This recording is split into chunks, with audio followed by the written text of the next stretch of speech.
Hey, everybody, welcome back to Bit Raisin Bread. Yeah, it's been a while. I know. I have driven Ben to a rage. Not, overt. He is English. He keeps it down deep, deep inside. And I'll never see it until he dies. But no, we're back. It's amazing. I'm so happy to have us back here. I'm so happy to be back with Ben. We should be regular again. We've just had a lot going on. I'm moving to another country.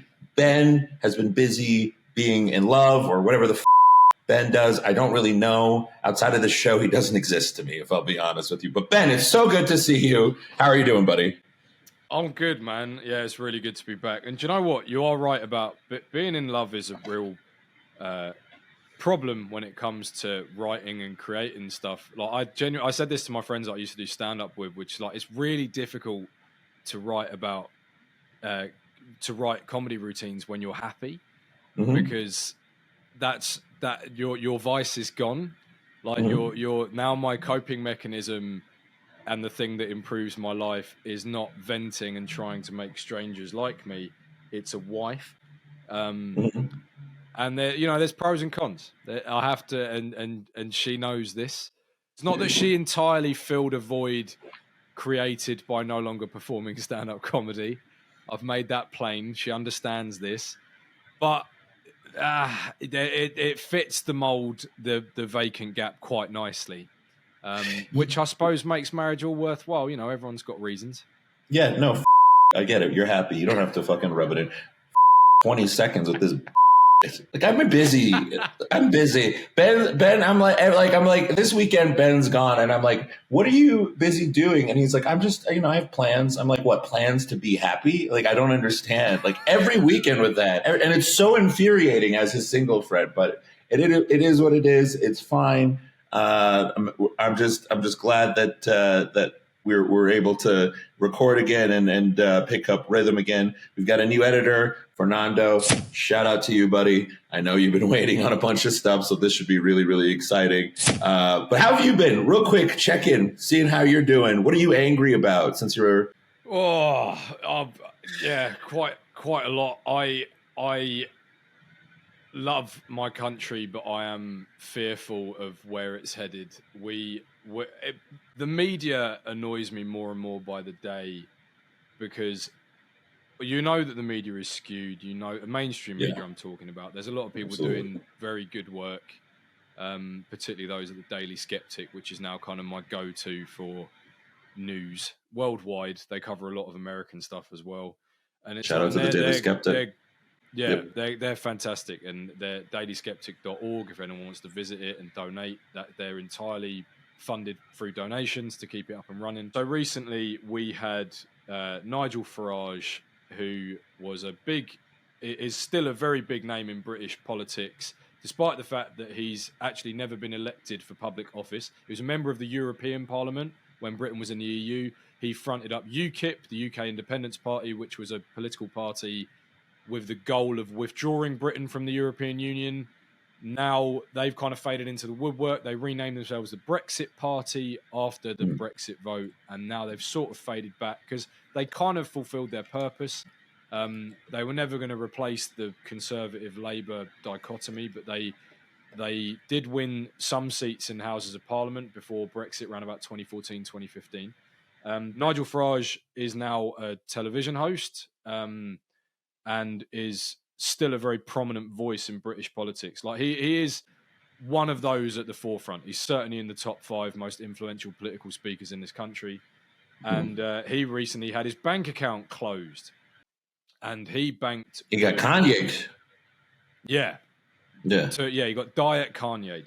Yeah. So he banked with a bank called Coots, which, for anyone who doesn't know, is also known as the Queen's Bank, because it's where the royal family bank. And there's lots of myths. What do you guys think? Yeah. Everything's so stupid. Go on. Just fucking go on. It's so stupid. Like, go on. I don't know what it actually is with Coots. Either you need to have $1 million liquid or $1 million in assets, or you need to be worth $1 million or something to be able to join. You need it's an elite. So bank. they're an asset. They're not even an elite bank. They're like it sounds like they're like assets. I don't actually know. I don't know which one of those three things is true. But pretty much, you have to be a millionaire to have an account with these. Even an account, okay. Or you have to be a family member. Right. And like you can be a child of a millionaire, and they will open you an account. And they're a private bank owned by NatWest Group, which is a banking conglomerate, British banking conglomerate. So they closed Farage's account, and no reason was given, or it was a very woolly reason that was given. They were trying to find the fact that he had a mortgage with them that was coming to an end, and so they were trying to use that as an off-ramp and stop doing business with him. Then the Daily Telegraph got hold of a 36-page dossier that Coutts had written explaining why they were going to cancel Nigel Farage's bank account and remove him as a Coutts customer, and it was to do with his publicly stated views. Which were? So he is opposed to... He's not woke. He's opposed to immigration. They don't claim, he said this. Right, they never say this. They just say we don't... And yeah. To my knowledge, they don't even use the tropes of, he's racist, xenophobic, homophobic. They don't even say that. The bangers. Say it's because of his publicly stated views. He's a public figure, and he's publicly stated these views that are going to be a problem. But then the other thing that has come to light, so Dame Alison Rose, who was the CEO of Coutts Bank, she had told a BBC editor about this before it happened. So she was speaking to the BBC business editor about the fact that Farage was a customer, so she's disclosing confidential information. It's a private bank. With a we're already starting great. Yeah. About the fact that they are talking about within the company about removing Farage as a customer, and so then the BBC ran this story. Alison Rose has since resigned, and it's there in black and white. This dossier published by the Telegraph shows that it was because of the views that he had stated that he'd had his bank account terminated. Right. And what's crazy about it for me is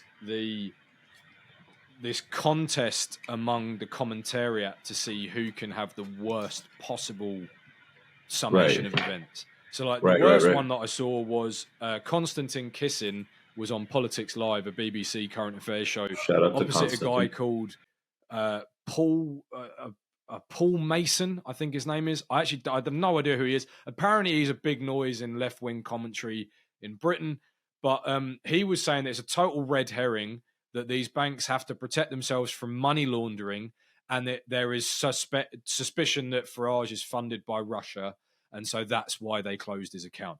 It's like, yes, okay, that's fine, but if you have to actually prove that there's money laundering before you close somebody's account, and also if there is one group of people that is going to know if he is being funded by Russia, it's his bank.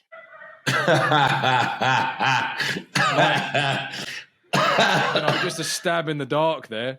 Yeah, and then it's a really crazy story. It's really not. It's not really made. It's now generating national headlines in the UK 3 weeks later. Because for a few reasons, Farage is not a quiet man when it comes to these kinds of things. So he is making a lot of noise and throwing all his weight in the media sphere, because he is a presenter on GB News, and so he can talk about it as much as he wants. He's also set up a website for people who've been debanked to submit their stories, and they had trouble with too much site traffic, right? Because this is not a small problem. This is clearly a bigger problem than we thought in the UK. And then also what's happened now is a lady called Gina Miller, who now, of course, Farage, to set the premise of this correctly, Farage famous for pushing through Brexit, one of the lead campaigners to get the public to vote to leave the EU. Now we've had Gina Miller, who is an anti-Brexit campaigner and politician. She just had her bank account closed because of her public position. And Farage was one of the first people to leap to her defense, because it really is this idea of it's ideology versus principle, if you ask me, because it's this idea that you've got you need the right to transact in a free society. You have to have the right to transact. Otherwise, what can you do? You can't operate in the world unless you can exchange value for goods or services. You are just excluded from that circle. It's insane to me that this isn't getting more talk. Like the fact that this Paul Mason character said on the BBC, it's a red herring. It's just about money laundering. It's just about international law. First of all, it was provably false at the time of that program airing, because the dossier had been published. It's there in black and white. It's because of his public views. But also, it's like, no, you need to be worried as well, because the banks are not your friend. Just because you agree with them right now doesn't mean they're your friend. Gina Miller and Nigel Farage are not friends. Nigel Farage is defending Gina Miller. Yeah. Because he's saying this is more important than you or I. This is more important than party politics. This is more important than anything. The other thing that got me was Paul Mason was saying, because Konstantin Kisin, who's no stranger to making a good point, said, whatever you think about Nigel Farage, he represents the views of a lot of people in Britain. And Paul Mason's response was, oh, despite the fact he's never been elected. And it was like, well, okay, neither's Jeremy Clarkson, neither's Gary Lineker. And then for our American audience, it's like, well, neither's Joy Reid, neither's Ben Shapiro, neither's neither's Whoopi Goldberg. But these people, these public figures, it's totally a lie to say that they don't have huge influence or represent a huge number of voices in their respective countries. Like, that's just daft to sit there and go, oh, well, he's never been elected. Right. If anything, if you want to get, let's get my tinfoil hat on. That probably means more for Farage's case. Oh, well, he represents all these people and yet he's never been elected. That, if anything, edifies his position more, because his whole point is that, like, the game is the game is stacked against us, and it's like it's wild to me that this isn't being talked about more. It's being covered by the usual suspects. It makes sense. Yeah, you're right. It makes sense because the media moguls and the banking moguls are their friends. They are the same cohort of people, but it's like, I don't even know if they're friends as much as they are just money talks. The media wants to they desperately want to be with these. They want to be associated with these people. It's been alarming to see how journalism has transformed. It used to be the journalism was where people fought against power, sort of the Upton Sinclairs of the world. Very blue collar. I love Matt Taibbi has an amazing lecture on that. And now it's like it's quite bizarre where we see these people moseying up to power and serving as their mouthpieces, which is not their job. Like, by the very principle of just journalism and the spirit of journalism. And so it's been interesting to watch this from my side of the world, because I genuinely can't tell what's going on. You English have a very, you're not like us. You guys have way less rights. Yeah. That's the thing I've learned. The more I talk with you, the more I realize that you guys don't actually have that many rights. We have, like you and period. I, we joke regularly about the idea of English common law and how nobody ever felt the need to write it down. Because it was just this idea that it was. The thing is, when you actually break down what English common law is, it's so closely aligned to the US Constitution. Like, the most salient excerpt being, we find these truths to be self-evident, which is why the English never felt the need to write it down. Because it was the idea that, nobody's going to disagree with the idea of innocent until proven guilty, surely. It's like, no, now we're watching it. We're watching it happen. Erode. We're watching it erode beneath us. So it's the crazy thing for me about, or say the crazy thing, another one of the mental things in this whole Farage affair is it's like the same people who 5 minutes ago defiled the idea of private enterprise and big corporations are now these fervent defenders Right. and going like, oh no, well they're a private bank, they can do whatever they like. Of course they are, they're a private bank. Which is actually, in the case of Coots, isn't even technically true, because Coots is 39% owned by the taxpayer because they got bailed out in the 2008 financial crash. So it's like they're and who elected Dame Alison Rose? When we're talking, you know, to this Paul, what was his name, Paul Mason fella, is like your whole big gotcha moment of Farage has never been elected. Neither's Dame Alison Rose. Neither's the head of NatWest Group. Neither is any of these people, these paper pushers in banks. It's also not the point. You're right. It's also not the point. It's not the point. Right. That's not what a bank is for. A bank is not a moral arbiter. A bank is there to look after my money. That's what it's for. It's just like, it's no different to the Gillette thing from a number of years ago with the whole, like, don't him in. So I don't need you to tell me that, Gillette. I need you to sell me razors to shave my face. The men in my life and I do the like women, that. I do like that. They'll tell me don't do that. Like, yeah. I kind of like it though, because most of my life I've spent confused on whether that was a thing I could do or not. So until Gillette, I wasn't able to determine whether or great, I should say. Yeah, sorry, Fernando, was a good thing or not. But now I know that you shouldn't do it. No, of course, and it's like, and obviously before that epiphany for you, you were sitting there going, if only a male grooming company would take the reins. if only it's either Gillette or Wilkinson Sword, or Harry's. One of you guys needs to step forth and tell me, because I'm just graping all these women out here because nobody's told me I shouldn't do it. Yeah. And until someone tells me to do it, I wasn't going to stop. So thank you, Gillette. Thank you, Gillette. Yeah, like there is. The thing is, sorry to our audience, there is humor in that story. I just haven't found it yet. Like, I mean, the humor is in the appalling takes of the commentary, but it's like this idea that you're cozying up to the banks, but and like going like, oh no, this is just standard procedure. It's like, no, this is a real problem. If you are denied the ability to transact, you cannot partake in society. There's no alternative. Like, it's not there. Like, just as an aside, right? It's like when people, right? It's not. There's not even an alternative. There is. Well, yeah. I mean, you and I are quite the proponent of one alternative, and it, you know, don't say it. All I'll say is this: don't be like me. Get your stuff off exchanges. Get it off. Get it into cold storage. Exactly. Literally the best decision Baz has ever talked me into. That's a low bar, but that's fine. That's good. It's not a low bar at all. I don't know what you're talking about. Anyway, we won't go down the Bitcoin rabbit hole in this episode. No, but I mean, look, man, it's interesting to me that private citizens are subject to the same rules as public figures. This is a problem that is very much prevalent in the U.S. And will continue to be in the U.S. Continue to be prevalent, I think, in the U.S. in the short term. Things seem to be turning around, but I'm not really sure. Good news is, though, there are those who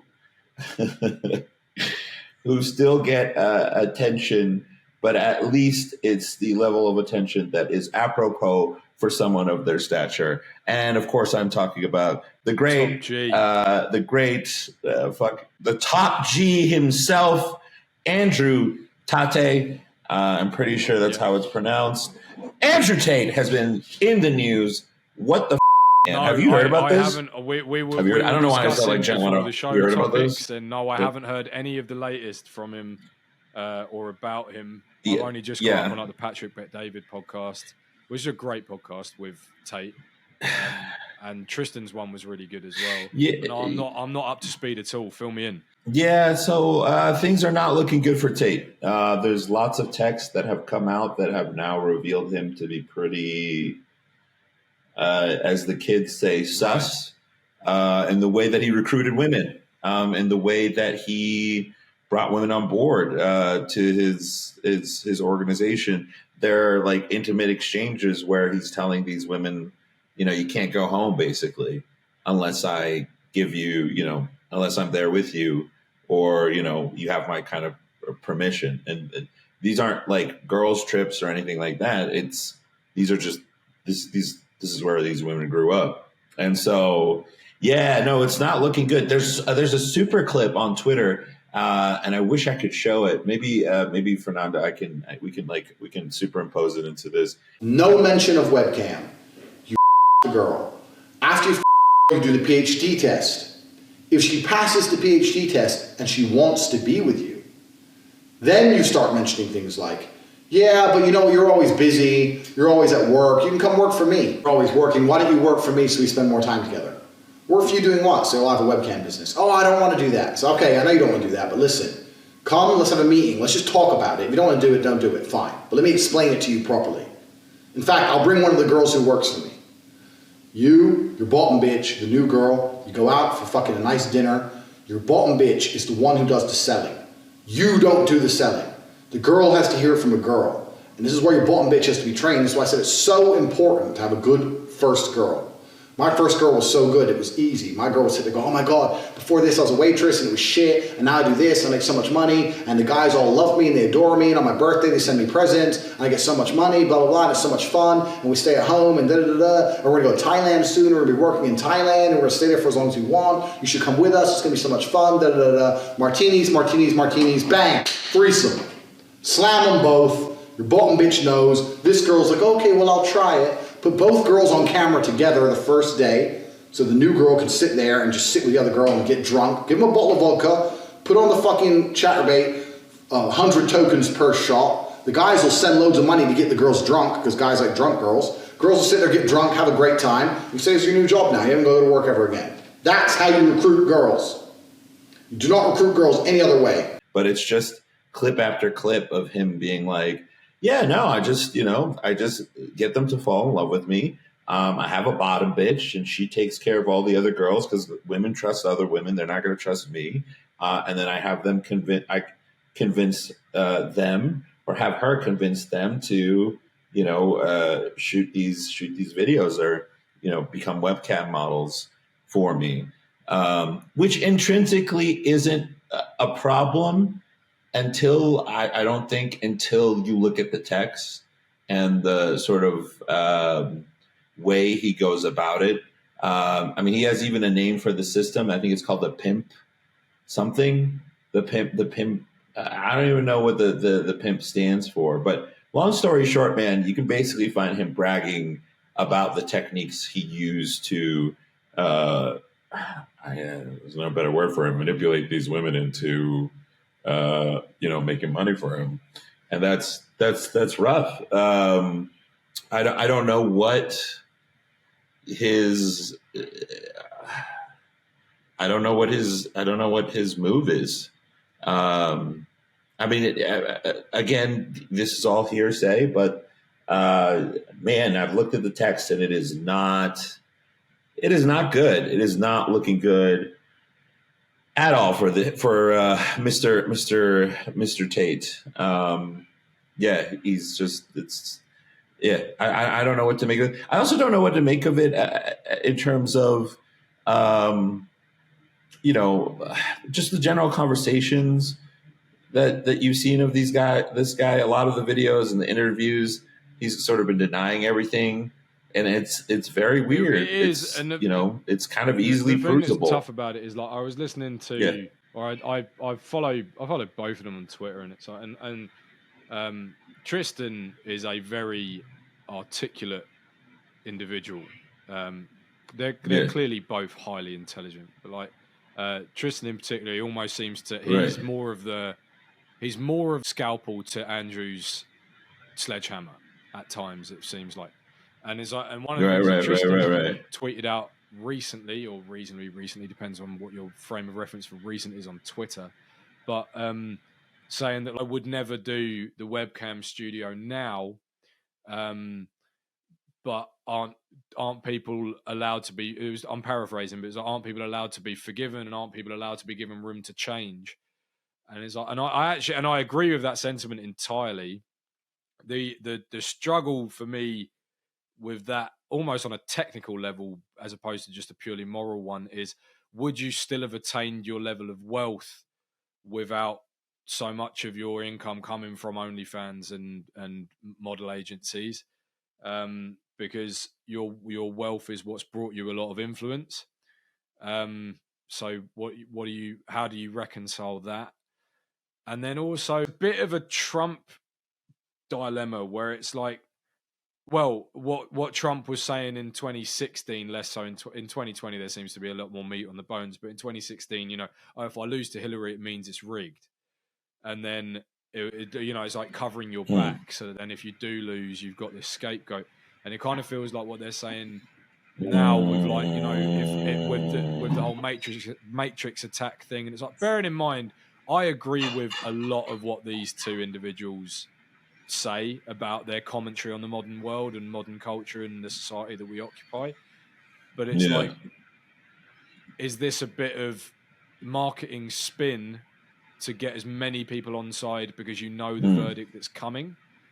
And I've said for the longest time, I don't think there's anything nefarious going on. However, as somebody who, to the best of my knowledge, is not ideologically possessed, I'm able to change my mind. So if evidence comes through, like, because there was that thing going around the voice recording of Tate speaking to girls, and it was so obvious through the pitch and through the background noise and through everything that it was a mashup of different recordings that had been stitched together to make him say things that weren't said in that sequence, just for the sake of a smear campaign. And it's like, so with the text messages, it's obviously a lot harder. Is it a lot? Is it a high volume of text messages? I mean, that's the thing I'm trying to figure out is, and that's the other thing that I kind of struggle with this whole Tate thing. I had this conversation with some of my friends the other day, just to what extent, because I think this presents a couple of interesting questions. To what extent do women possess agency? That's the biggest takeaway for me, right? Because these women are in their 20s, right? And so do we have to defend them if they're being manipulated in a particular fashion? And if we do, well, that raises a lot. That raises a lot of questions for me about agency and how much agency can women have, because they can't be both self-possessed adults and be frightening lambs that we have to protect. I'm not saying that I agree with the things that Tate did from a moral perspective, but if they're not illegal, they're not illegal. And that's there's the point of, is it getting more scrutiny because it's about the sex industry? So, for example, if we're saying that these women got talked into this, are we then, and this is serious devil's advocate, position I'm taking here. I don't actually hold this view, but it's like, and after recent events, I feel it necessary to state that. But stay tuned for that episode. But the point being, like, are we then going to start prosecuting bosses who make their female employees stay later at the office? Because if they talk them into it, if they convince them to do it, they didn't actually want to. And like, now, again, I'm not actually saying that is a credible viewpoint, but the point is it getting more scrutiny because it's the sex industry? In my opinion, kind of rightly so. Personally, I think it should be getting more scrutiny because the sex industry is horrific. And this is sort of what I mean. Is it's like, the trouble is with the Tate brothers is they have a lot of power and influence because they have a lot of money, and also they speak incredibly well and they make points that clearly resonate. A lot of the things that they've said resonate with me, particularly about self-improvement. And but that's what makes them so makes them so dangerous to me, right? Because they're not. It'd be one thing if they focused strictly on the things that we kind of all can agree upon. It's another thing that, and this is what I think makes them kind of terrifying, is that they gained an entire following of people who think this type of manipulation is somehow, well, actually, you know what? It's not even that. They gained an entire following of people who may or may not possess some sort of resentment towards women, right? They sort of galvanize, and I'm not saying that's a majority of their followers. I don't actually know, because I don't think it is. I don't think that is their intention. I think right. They're talking about, like, because I've said for a long time that I don't get on board with the idea of the multiple women thing, because it's a precedent that's been set throughout history. So no, it's been set throughout history with hyper successful men. Like, because even the Tate boys used the example of King Solomon. It's like, he was a king. Like, he could have 1,000 wives. He was the king, or 1,000 concubines. He was the king. So it's like, for the average person, it's a commitment to one woman has always been a more prosperous path and been better. And it's like, but like, again, I can sort of, you can analyze each of their points kind of one by one. It's like, I remember having a friend of mine, she was saying to me, like, she was at work and there were, and she works with kids that are in their teens, and she had like 2 14-year-old boys quoting, "What colour's your Bugatti?" And she was like, "Do you not think that's a real problem?" It was like, well, that one in particular, like, we need to apply nuance, as with everything in life. No, I don't think that's a problem. I actually think the "what colour's your Bugatti" is actually a really good, like, allegory, because it's also like, don't be criticizing people if you're not on their level. You know, like, be careful before people in glass houses, you know, all of that kind of stuff. You shouldn't be careful before you criticize. Be careful before you cast stones. You don't like the spec choice on his Bugatti, but do you have one? I actually like that as a message. It's like that's a positive message, which is get some skin in the game first. That's not a bad message. But no, like, and I remember in that conversation that I had with her, it was like, look, I've never liked the idea that they made their fortune in the sex industry. I don't like that at all.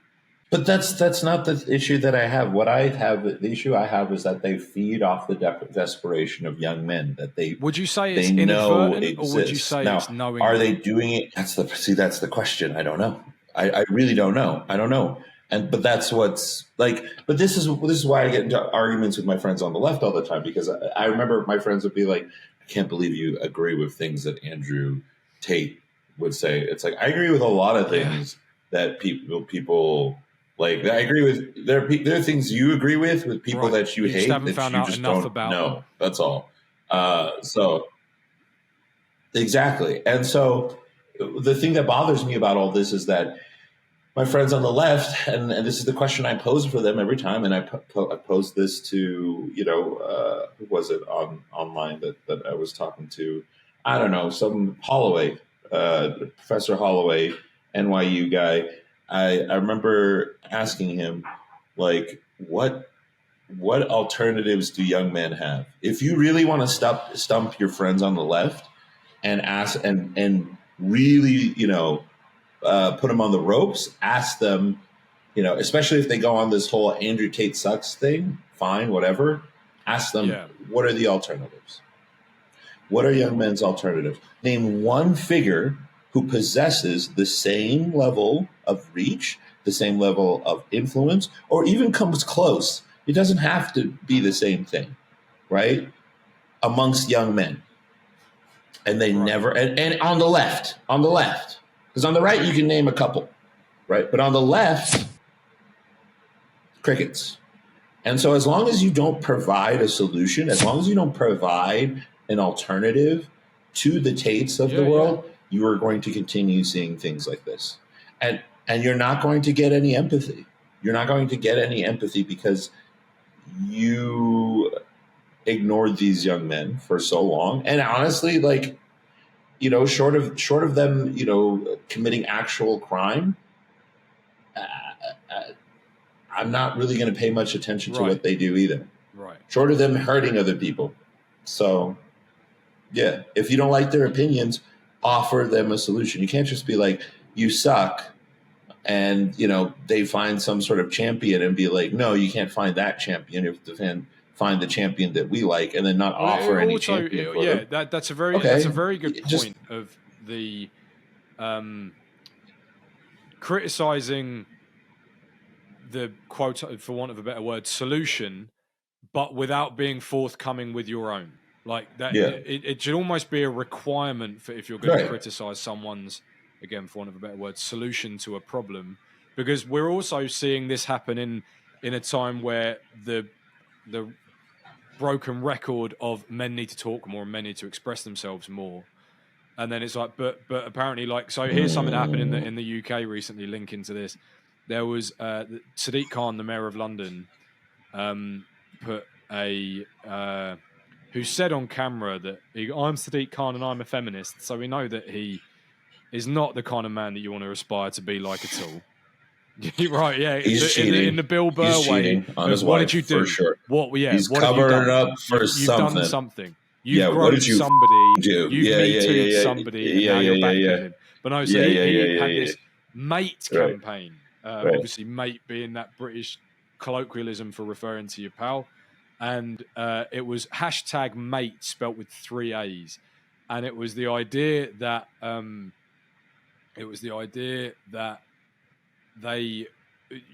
if your friend is doing something, speaking in a quote unquote misogynistic way, then you should call them out and go, mate, you shouldn't say that. And now the right, because who knew that the right were good at comedy? That's something that's happened in the last 5 years. They've been loving this. Like, I've seen this online of like reading accounts from medieval methods for like dealing with adulterous women. And so it was like there was one of like an adulterous thing of like in medieval France, she would have her head shaved and dragged through the streets while citizens threw stones at her. Mate, like, mate. And it was brilliant, right? Because this is like, it's so weak. But then, so basically, there's this video that the Mayor of London has on his website with, it's like a scene with a bunch of drama students. It's nice to see them getting some work. And they're sat in a room and they're like round to watch the football. And one of them starts going off on this sort of misogynistic tirade that gets worse and worse. And you're supposed to click the mate button when you think you should intervene. And then if you don't do anything at the end, the actor looks to the camera and goes like, mate, why didn't you stop me? And it's just, and it's so, but then underneath, it's got this passage of text. That's good though. Underneath, good, and one of the things two of the things that identifies about like a toxic man is competitiveness and self-confidence. And it's like, right, so what do you want then? Yes. You say you want men to talk more and be expressive, but you don't want them to be self-confident or... Yeah, exactly. Not like that. We need you to talk more. Yeah. No, not about that. Yeah. Not about that. I mean, that reminds me of the whole like feminist, or not the feminist, the Barbie movie. The Barbie movie. I haven't seen it. I don't plan on seeing it. But that was all the rage for the past week, and it seems it's interesting. The Barbie movie. If for those of you who haven't seen it, good. And by the way, I'm kind of mad at people who thought it was mad. I'm a little bit angry at them. I hate people who are like, "Can you believe the Barbie movie wasn't good?" Yeah, I can believe that the Barbie movie wasn't so good. I can completely believe that it wasn't good, and it shouldn't have been good. Like, you know, I have male friends who came out of the Barbie movie and they were like, it wasn't good. And I'm like, yeah, good. Yeah, I'm glad that you didn't enjoy that film. It's not for you. Yeah, and it's just it's I'm not sure it's for anybody, quite frankly. I mean, the plot line was just so interesting, and it just reminds me of that idea of like, do as I say, but just not like that. Because the whole story, for spoiler alert for those of you who haven't seen it, it's Barbie lives in this world that's controlled by Barbies. Is it called and everything's hunky dory because it's controlled. It's a matriarch. Honestly, Ben, actually, no, they're missing a trick. They should have called it Barbados, and we'll gloss over that. Barbados. That's a deep cut. You know, I hate you so much, and so it's the worst joke of the show. And so they go to this Barbie world, and in this Barbie world, no, don't sell yourself so high. So they go to this. There's this world. It's called the Barbie. Whatever. It doesn't matter. All the Barbies run the place, and the Kens sort of exist in this weird. I don't know. They're almost I've like heard cattle. them described They don't as really do eunuchs, anything. They're not like in charge of anything. Eunuchs in this show. Yeah. That was from Toby Young. Well, they're not. I don't. There's this weird homoerotic thing going on, which is fine. Whatever, it lifts your skirt up, and or lack thereof. And so they don't really do much. They're just kind of imbeciles, and the Barbies sort of manage everything. Part of the plot line has to do with Barbie having to go. Barbie being played by Margot Robbie, Ken being played by Ryan Gosling. They have to go back to the real world, and in the real world, things are complicated, right? It's things are a little bit murky, but the narrative sledgehammer is patriarchy, right? Patriarchy rubric. In Barbie world, everything's perfect because it's run by the Barbies, Apart from right? the plumbing, the electrics, but in none of the cars the real are world, running. which is run by sewer systems are backed up to listen, details and facts are for gays, and so people who know how to read, and I don't like either of those groups of people. So no, it's a patriarchy. And by the way, in the Barbie world, Ken was treated very poorly and kind of sort of dismissed, which I thought was really interesting. And then suddenly he enters the quote unquote patriarchy, and suddenly he's being treated with respect, right? And no, seriously, I'm saying this is the movie. This is the movie. No way. I was like. This is no way. There's no way this is the message. He's getting being treated said with respect to the real world, and all the Barbies are there like, absolutely not. Right, back through the gates of hell with you. Oh man, back to Barbie land with you. And that's what's crazy, because I was like, and then they're sitting there going like, Ken, why are you watching this is Andrew too Tate? obvious, right? Stop watching Andrew Tate. God, and just talk about your feelings with us. Just talk about your feelings. Yeah, no, he's watching Andrew Tate videos, just lifting weights, just reading. I don't know, the Washington Examiner. Just it's crazy. So he's he realizes, I've been treated terribly this whole time, and he goes back to and the other funny thing that I really loved about it was that Barbie experienced all these sort of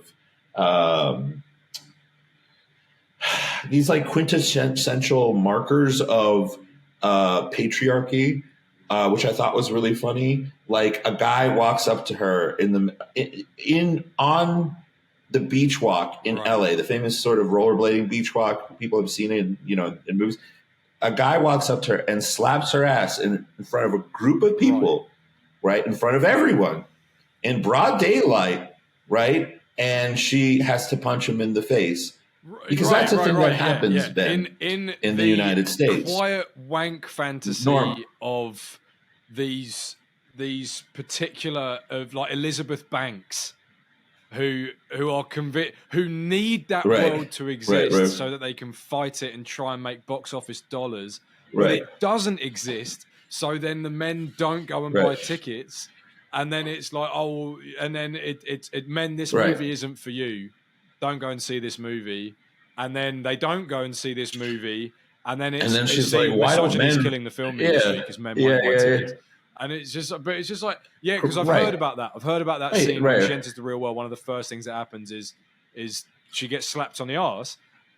And then someone tells her to smile. Even if somebody told her to smile, at least I could go like, I've probably heard a guy on some scaffolding shout that at a woman walking by.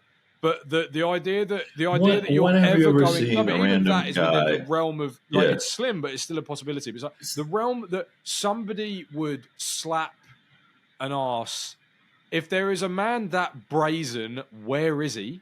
Like, because I don't know any of them. And Ken's right next to him, as if Ken is just gonna, like there's a bunch of guys next to them. I was like, I don't think this guy's gonna get away with this. So it's a ridiculous premise, but it's also like one of the funniest things that I've seen with the Barbie movie, and this will hopefully you should appreciate this as a Spanish speaker, as should any Spanish speakers in our audience, is at one point in the film, because I've seen a screen grab of this, Ken is wearing a hoodie, and it's a horrible phrase, and you know that the merchandising sales are going to go through the roof. It's "I am Kenuff," and in the Spanish dubbing, it is "Soy suficient Ken."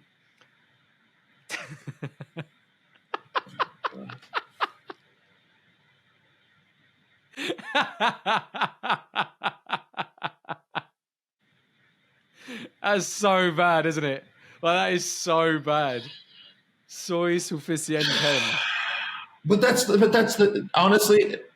see, that phrase there is just encompasses the entire film, because what I really hate about this film is, first off, Ken goes back, implements patriarchy, I guess, and the Barbies come back and they're like, we can't have that. We need you to be, loyal drones and do nothing in particular, while the rest of us sort of rule the world. And what's interesting about it is that I've always found this idea of this collapsing that we've seen of patriarchy with androcentrism and matriarchy with gynocentrism, because those are four different things, two more closely tied to their counterpart.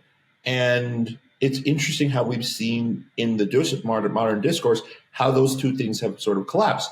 In the case of matriarchy is a system of governments where authority still reigns, and authority and responsibility are still tied. Now, you don't see many instances of matriarchy. There's actually never historically been a successful matriarchy that's lasted to modern ages, at least as part of a like first world country or whatever, which is fine. But what I like, at least about the definition of matriarchy, is that authority is still involved. Authority and responsibility are still closely tied. Gynocentricity, right, is tyranny, right? It's this idea that everything should be catered to a particular sort of sex or a particular group of people, and you have no authority as the opposing sex, but all of the responsibility, which I would argue is pretty much slavery, right? And by the way, the same thing, you can see the same thing on the other side. Patriarchy is a system of organizing institutions and rules. Androcentrism is androcracy, tyranny. You mean? Excuse me, is it androcracy? That's okay. Look, guys, I've had a stroke 3 times throughout this episode, and it's not going to get androcracy. Thank you, Ben. Androcracy is just like that. It is also a form of tyranny. Why? In fact, I would argue that most of history men have suffered under androcracy, because who has had the most power at the top, right? Who has had the most power at the top? Only a certain group of men. Well, actually, no, you know what? I take that back. Maybe androcracy isn't a good example for recent modern history. I will stick by this. It is a form of tyranny where one group, once a group of one gender, in this case male, has all the authority and none of the responsibility. This is the thing, we were talking about Islam earlier. This is the thing that people push back on Islam a lot. They say, oh, these guys, they get to marry however many women they want. No, it's not that simple. First off, you got to get permission from the first wife to marry the second wife. And then, by the way, you are financially, emotionally, socially responsible for both those wives, and you will be flogged by the community if you do not keep up with those responsibilities. So there is a degree of responsibility. There's a degree of authority there. It's a but trade-off. It comes you don't get something for nothing. It's like, because this is where I really endorsed, I think, what Jordan Peterson said in the GQ interview, where he was like, it's just a terrible misframing of history, with this idea that men and women are pitched against each other. So no, they fundamentally cooperated because life sucked, like really badly. It sucked. Life is well, it's like, well, not because I see it. Life I is was still having a hard. conversation with my dad the other day, and it was talking about like how I see it on social media all the time, where it's these people going like, "Oh, there's got to be more to life than 40-hour work weeks," and it's like, "Oh, 40-hour work weeks in an air-conditioned office in a comfortable leather chair." Okay. I mean, you're right. There is more to that. We could add diphtheria. We could add infant mortality. We could add like famine. We could add so many things. Like it's like the idea. Like, look, I get it. I don't like working a lot either. You don't like it, but I like the result. I like what it means. I like what it enables. Which is, it enables products to be made in my line of work. It enables products to be made, and it enables me to earn money. And it also creates meaning sometimes. It's so it also nuts, creates man. meaning. Like, I remember occasionally the stark contrast between when I lost my job and when I started the next job. Wow, it's so crazy. And beautiful. What was really crazy though is I thought I was handling it well, like mentally.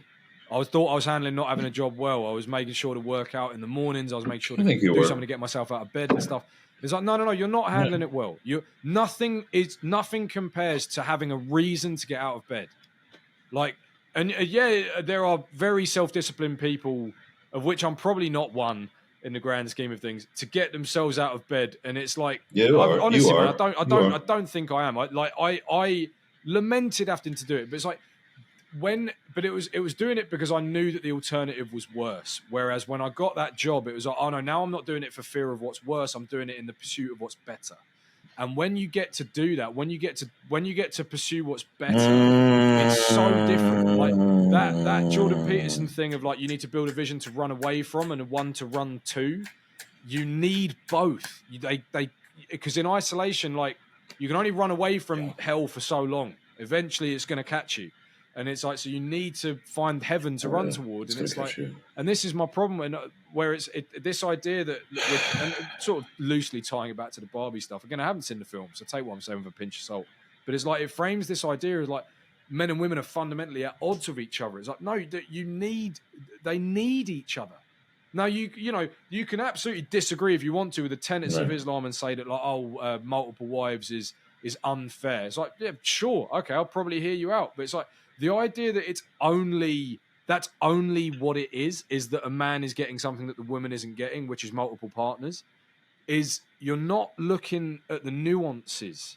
Like you're not looking at the fact that there are major and serious responsibilities that come with. It's not just here, and this is what I was getting at. It's not just authority for free. You don't just get authority. It's not unearned authority. It is not, to quote Peterson, it is not unearned authority or competence. It is earned authority. You have to go out. And by the way, I would never marry more than one woman. One woman seems like enough and overwhelming. I mean, if there's anything I've learned in my dating life for the past couple of weeks, being gay isn't a choice, because if it was, I would not be attracted to women. I would choose men. I can have a partner that has I would choose same men. hormone I wouldn't just choose men. Long. Yeah, fucking sign me. Yeah. Lots of chores would be done. Here's the thing: if I had to choose the group of people who were most attracted to me, I wouldn't choose women. I would women are fine, but I would choose Vietnam war vets. I would choose Vietnam. I would choose Vietnam war vets. I would choose Korean war vets. I would choose Iraqi, guys who've done 2 tours in Iraq, because they fucking love them some me, Ben. Okay. And the thing about those guys, and the thing about this guys, and I've realized I'm going off here, but the thing about those guys is, especially Vietnam War vets, is you can call them up 2 a.m. You can call them up 2 a.m. and be like, "Hey man, you up?" Yeah. And they'll be like, "Of course I'm up. I watched my friends die." Perfect. Right? Perfect. Oh man. Bring that ass over here, man. That's what I want. I'm probably going to have to watch the Barbie movie just to see how much because I went to see Oppenheimer, and Oppenheimer, by contrast, was from what terrible. we speculated upon, was great. It was a great film. I actually think it was a really fair rundown, because of course, like I was chatting to the guys that I went with, and they were going like, "Oh, do you think that maybe it was in that Hollywood way? It was very sympathetic to like the communist stuff." And I was sitting there going, "No, I actually don't think it was, because first of all, I don't think Nolan's that kind of director. I think he's a legitimate artist. I think he wants to create art. He wants to create movies that people will love for generations, and he's done a pretty damn good job of it up to now. And it's like, of course, it talks about it, but it seems to get everything pretty bob on from the research that I've done since, of like, he never joined the party. He knew he was friends with people who wanted him to join the party, but he never did. And it's like, but he had his sympathies and he had his allegiances, and it's just like, and then you sit there and you go like, yeah, but doesn't everyone who's still in academia, which fundamentally Oppenheimer was an academic, and it's like, also, didn't everybody who even breathed near a university at some point go like, yeah, the idea of giving everyone their fair share makes quite a lot of sense. Then again, you get into the nuance of it, which is what's essential here.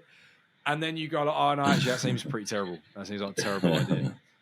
Wait a minute. We're talking about work from a book written by a man who's never done any. Okay, I'm a little bit suspicious. A little bit, yeah. Well, I think that's a good note, because I would like to go and not do some work for a Marxist. minute. Thank you. I know. Truly, no one has.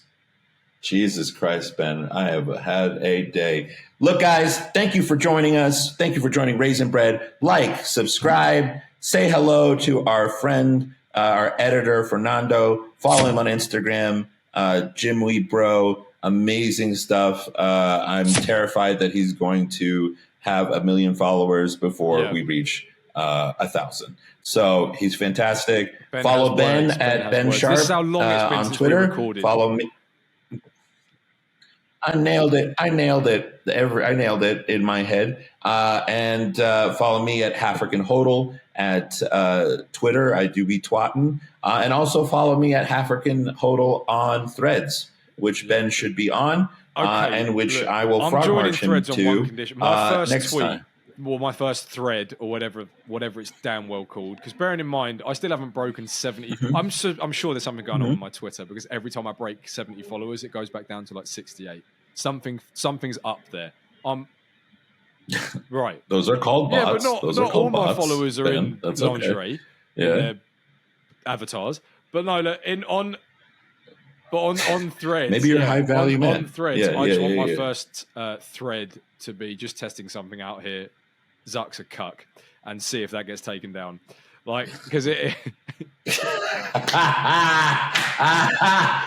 Message me and I will retweet it so fast. I will retweet it so fast. Guys, just before we sign off, do check us out on Spotify. Go on. We are going to have to do like a dump of episodes on Spotify, because I've been so rubbish at updating it.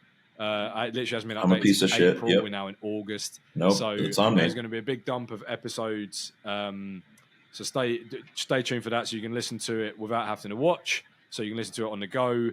But yeah, if you search Raisin Bread Talk on Spotify, you can find us. And I think that's all our handles, right? We're at Raisin Bread Talk everywhere else. That's most everything. One, please, being YouTube. Yep. We've still been gaining subscribers even in this lapse of uploading. So thank you very much for that. And yeah, we gained 4 subs last month, despite not uploading for the month. So we really appreciate the 4 of you. Tell your friends, and we will be uploading more. All right, guys. Much love. Bye-bye.